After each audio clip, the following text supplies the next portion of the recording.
कैसे क्वेश्चन आते हैं, आपको कैसे करने नहीं, कैसे क्वेश्चन आते हैं वो देख लीजिए यहाँ पे। This is the city where ever I were born 20 years ago।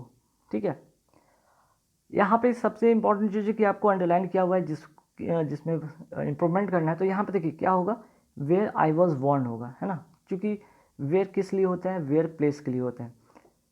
Place के लिए हम वेयर का यूज़ करते हैं, वेयर एवर का नहीं करते थे, तो इसलिए यहाँ पे एक एलिमिनेट हो गया। अच्छा, आई के साथ यहाँ पे क्या लगता है, वॉज लगता है, इसके अकॉर्डिंग भी आपका 4th नंबर सही होगा, है ना। नेक्स्ट जो क्वेश्चन है हॉरेंडस। हॉरेंडस का मतलब होता है क्या है ना।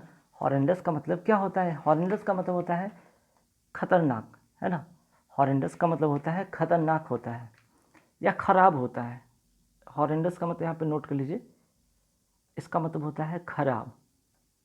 अब खराब का आपको एंटो बताना है, मीन्स कि अपोजिट बताना है, तो उसका करेक्ट आंसर हो जाएगा प्लेजेंट। ठीक है, हालांकि ऑफुल का मतलब क्या होता है, ऑफुल का मतलब भी होता है बूढ़ा या भयंकर। घासली का मतलब भी होता है भयंकर, बुरा। और स्रूट का मतलब होता है चापलूस, चालाक, चतुर। ठीक है, चलिए नेक्स्ट जो मैं क्वेश्चन दिखाया वो ये है इडियम फ्रेजेस का। देखिए इडियम फ्रेजेस के किस तरह के क्वेश्चन आए थे। He ignores everyone in the office. ठीक है, he ignores everyone in the office and behave like a stuff shirt. Stuff shirt का मतलब होता है पॉम्पस पर्सन। पॉम्पस पर्सन कहने का मतलब कि एक तरह से कह सकते हैं कि घमंडी बर्ताव करना, है ना, या अपने आप को ज़्यादा महान समझना, इस सब के सेंस में पॉम्पस पर्सन, अति प्रतापी के सेंस में कहते हैं। ठीक है, नेक्स्ट है कि फिलर। देखिए फिलर किस तरह का आता है, the doorbell interrupted dash chain of thoughts.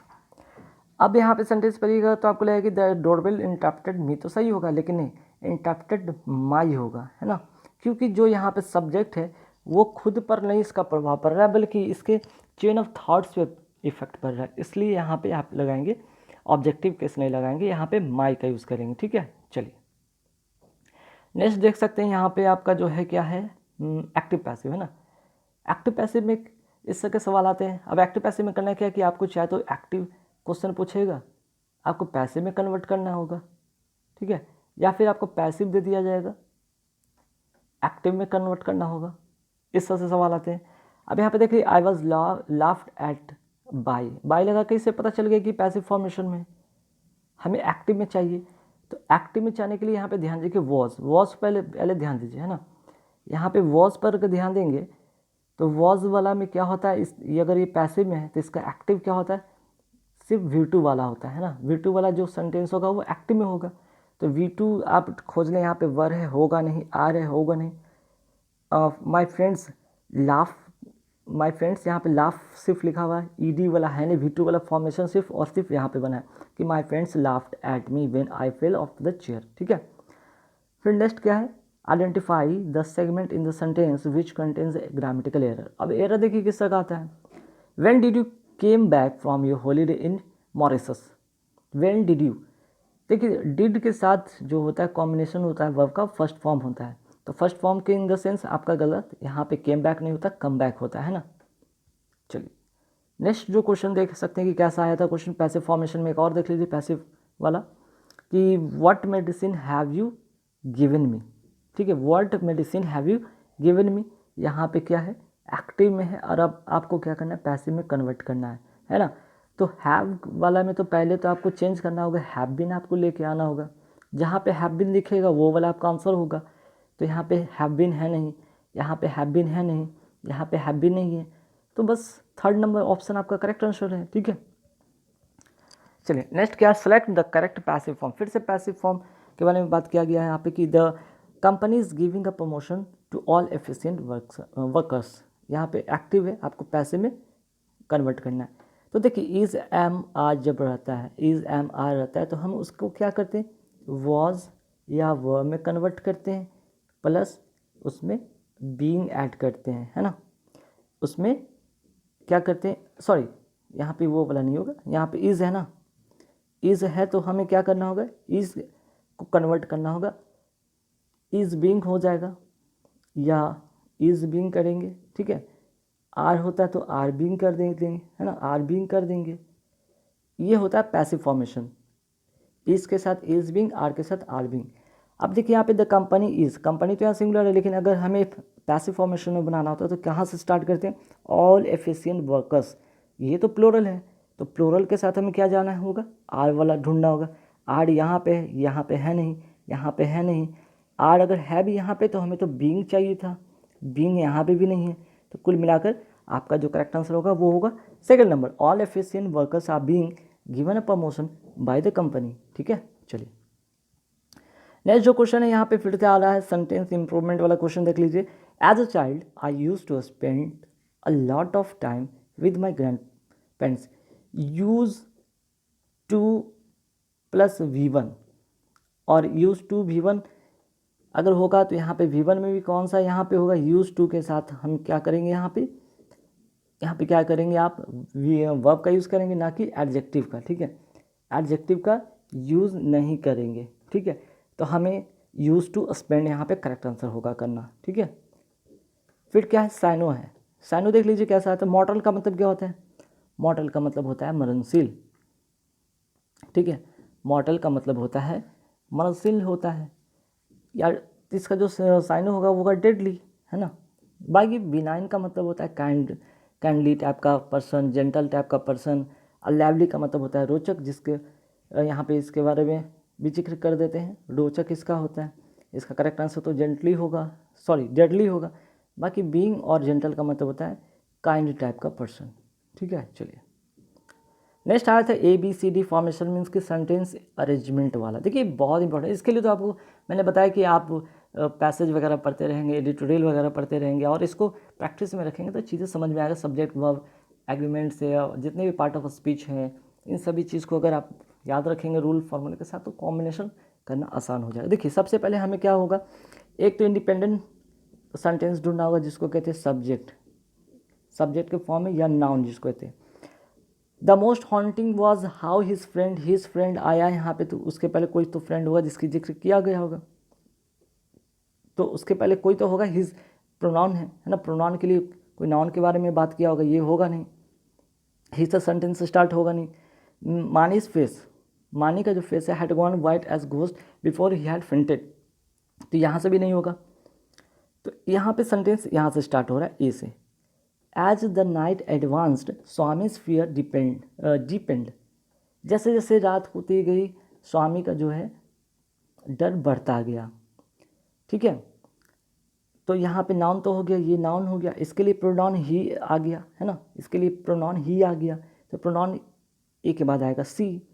He began, और वो क्या होता है, वो सोचने लगता है कि all ghost stories he had heard in his life, he began to think, और उसको क्या होता है जैसे जैसे रात होते जाती है उसको जितने भी पुराने स्टोरी घोस्ट का जो था, भूत प्रेत की जो स्टोरी उसने सुन रखा था अपने जीवन में, उसे याद आने लगता है ना, या सोचने लगता है, जिसमें से अब उसी में से कहा है कि उन्हीं स्टोरीज में से, उन्हीं घोस्ट स्टोरीज में से द मोस्ट हॉन्टिंग वाज, उसी में से जो था एक जो था बहुत ही डरावना था, वो क्या था, हाउ हिज फ्रेंड मानी had seen the devil in the banyan tree, कैसे उसका जो फ्रेंड मानी है एक बनियान ट्री पर एक भूत को देखता है। ठीक है, तो बी इसका इसके बाद हो गया कॉम्बिनेशन। और इसी मानी के बारे में यहाँ पे मानी स्पेस जब पोजीशन दिखाते हैं तब उस वहाँ पे इसका यूज़ होता है, तो मानी का ही उसी के बारे में यहाँ पे जिक्र है कि मानी फेस हैड गॉन वाइट, उसका चेहरा जो है वाइट पड़ जाता है जब उसके सामने घोस्ट आ जाता है, भूत आ जाता है, और वो क्या हो जाता है, बेहोश हो जाता है। तो इसके बाद इसका जो कॉम्बिनेशन होगा ACBD। ठीक है, इस तरह से करेंगे। देखिए नेक्स्ट जो क्वेश्चन था आइडेंटिफाई सेगमेंट, फिर से ग्रामेटिकल एरर वाला क्वेश्चन है। You have written this poem yourself is it. ठीक है, तो you have written this poem yourself is it. अब यहाँ पे एरर में कहाँ से क्वेश्चन दिया गया, आपको क्वेश्चन टैग से दिया गया, तो आप कहेंगे कि क्वेश्चन टैग नहीं पढ़ना चाहिए, तो पढ़ना तो चाहिए ना, तभी तो आप इसको कर पाएंगे। क्वेश्चन टैग पढ़ेंगे नहीं, कहाँ से होगा, है ना। तो इसलिए कहा जाता है कि ग्रामर का हर वो सेक्शन है जरूर पढ़ के जाना चाहिए, एग्जाम में काफ़ी हेल्पफुल होता है। ठीक है, तो देखिए क्वेश्चन टैग का नियम होता है कि सेंटेंस एक पॉजिटिव होगा और उसके साथ एक नेगेटिव स्टेटमेंट होगा। तो नेगेटिव स्टेटमेंट के लिए हमें सेंटेंस में क्या करना होगा, पॉजिटिव स्टेटमेंट के लिए हमें निगेटिव जो होता है इसको क्वेश्चन टैग बनाना होता है, या फिर निगेटिव सेंटेंसों से पॉजिटिव लिखना होता है ना। मैं फिर से यहाँ पे समझा देता हूँ एक बार। You have written this poem is it, ठीक है। तो यहाँ पे क्या होगा, you have written this poem yourself, is it होगा या कुछ और होगा। तो देखिए मैंने अभी क्या बताया, सेंटेंस अगर पॉजिटिव हो तो क्वेश्चन टैग क्या होता है, निगेटिव होता है। तो हमें क्या करना था, पहले तो निगेटिव रखना ही था, लेकिन यहाँ पे जो था हैव के साथ क्या होता है कॉम्बिनेशन, हमें यहाँ जो लगाते हैं क्वेश्चन टैग वो कहाँ से यूज़ होता है, इसके वर्ब से होता है। तो यहाँ पे वर्ब हैव है तो हम क्या लगाएंगे, हैवंट, ठीक है, और लास्ट में क्वेश्चन मार्क डाल देंगे। तो यहाँ पे एरर इस वाले पार्ट में था, इज इट ना होकर क्या होता है, हैवंट होता है। क्लियर। चलिए अब यहाँ पे फिर से आया एक डायरेक्ट इनडायरेक्ट वाला क्वेश्चन आ गया, बहुत इंपॉर्टेंट क्वेश्चन है। तो देखिए क्या है यहाँ पे, father asked the machine how much he had to pay for the repairs. अब देखिए यहाँ पे इनडायरेक्ट में लिखा गया है, अब आपको क्या करना है, डायरेक्ट में इसको बनाना है। इनडायरेक्ट में लिखा गया और डायरेक्ट में आपको बनाना है। तो डायरेक्ट में बनाने के लिए आप यहाँ से चेक करें, पहले हैड है, हैड के लिए हम क्या चेंज करेंगे, हैड से हमें हैव में कन्वर्ट करना होगा। हैड से हैव में कन्वर्ट देखिए कहाँ पे है, हैव यहाँ पे तो है, यहाँ पे है नहीं, यहाँ पे भी है नहीं, दो जगह है, लेकिन दो जगह है भी तो क्या करना है, हाउ मच ही हैड। तो हाउ मच जब आप इनडायरेक्ट से जब डायरेक्ट में बना रहे होते तो लास्ट में क्वेश्चन मार्क आता है, तो क्वेश्चन मार्क इसमें भी होगा। और जब क्वेश्चन मार्क आता है तो हैव के बाद कोई सब्जेक्ट आता है, हैव प्लस सब्जेक्ट आता है। तो हैव प्लस सब्जेक्ट यहाँ पे भी नहीं है, तो हैव प्लस सब्जेक्ट सिर्फ यहाँ पे है कि father said to the mechanics how much have to pay for the repairs. ठीक है, चलिए देखिए नेक्स्ट क्वेश्चन जो है यहाँ पे आपका 10 क्वेश्चन होता है, 10 मार्क्स के लिए होता है। ठीक है, ये है आपका क्लोज टेस्ट। ठीक है, इस तरह से क्वेश्चन आते हैं एग्जाम में, बहुत ज़्यादा टफ नहीं होता है। तो यहाँ पे क्या है, many years ago high up among dash old Swiss mountains. तो यहाँ पे आर्टिकल बेस आपको क्वेश्चन पूछ दिया गया, तो बहुत ज़्यादा टफ नहीं, आर्टिकल भी पढ़ने हैं, आर्टिकल बहुत पढ़ के जाना है। ठीक है, तो यहाँ पे देखिए ओल्ड, ये स्विस माउंटेन्स की बात क्या आ गई, एक डेफिनेट आर्टिकल यहाँ पे लगाना होगा, है ना। तो इसके हिसाब से यहाँ पे द होगा, और बाकी आप इस तरह के देख लीजिएगा, स्क्रीनशॉट लेकर रखना है होगा तो रख लीजिएगा कि इस तरह से क्लोज टेस्ट आते हैं। इसका पूरा कॉम्बिनेशन मैंने नहीं लिया, बस एक क्वेश्चन आप लोग को दिखाने के लिए क्वेश्चन इस तरह से आया था। दूसरा जो क्लोज टेस्ट था, ये सेकंड वाला सेकंड है क्लोज टेस्ट, कि देखिए सेकंड कैसा आया था, I had not told my mother that a friend was coming over. Come over का मतलब होता क्या है, आकर मिलना या मिलने आना। ठीक है, मिलने आना। तो सेंटेंस जब पढ़ेंगे तो I hadn't told my mother, मैंने माँ से नहीं कहा कि कोई मेरा दोस्त है जो मिलने आया है मुझसे, है ना। तो यहाँ पे ये वाला कॉम्बिनेशन से बनता है, और आपको यहाँ पे कहीं ना कहीं प्रीपोजिशन भी ध्यान रखना होगा, तो प्रीपोजिशन वाला भी चैप्टर को बढ़िया से कर लेंगे। ठीक है, चलिए तो दूसरा यहाँ पे क्लोज टेस्ट मैंने दिखाया। अब यहाँ पे देखिए पैसेज, 3 पैसेज था, जिसमें से कि आपका पहला ये पैसेज है। पैसेज में क्या था कि वे पूरा सेंटेंस जब पढ़ेंगे तो कहा गया था boiling, frying, roasting and baking are method of sterilisation, है ना। स्टेरिलाइजेशन यहाँ पे लिखा हुआ है, कॉम्बिनेशन देख सकते हैं, आफ्टर मच स्टेरिलाइजेशन। ठीक है, स्टेरिलाइजेशन यहाँ पे है, तो boiling, frying, roasting and baking are method of sterilisation. ठीक है, तो आप पूरे सेंटेंस को पढ़ना होगा आपको, तभी आप कर पाएंगे। ऐसा नहीं कि मैंने यहाँ से बस देखा और टिक कर दिया, नहीं, मैंने पूरे जो पैसेज को तो ध्यान से पढ़ा था, फिर मैंने यहाँ पे आप लोग को बस बताना है एक छोटे से फॉर्मेशन में, एक छोटे से रूप में आप लोग को दिखाना था इस वीडियो में। इसका कंप्लीट मैं वीडियो भी लेकर आऊँगा जहाँ पे पूरा का पूरा क्वेश्चन 100 होगा। ठीक है, प्रीवियस ईयर वाला। फिर देखिए यहाँ पे सेकंड पैसेज में क्या था भाई, जब पूरे सेंटेंस पढ़ेंगे, पूरे पैसेज को पढ़ेंगे तो पूछा गया what is the theme of passage. तो यहाँ पे क्या है, अपीयरेंस आर डिसेप्टिव। ठीक है, मीन्स कि डिसेप्टिव का मतलब भ्रामक। जब पूरे स्टोरी टाइप का ये सेंटेंस पढ़ेंगे तो ये एक तरह का भ्रामक है। ठीक है, और थर्ड यहाँ का लास्ट पैसेज यहाँ पे देख सकते हैं, इसमें क्या कहा गया था, वेयर इज सोपी एट प्रेजेंट।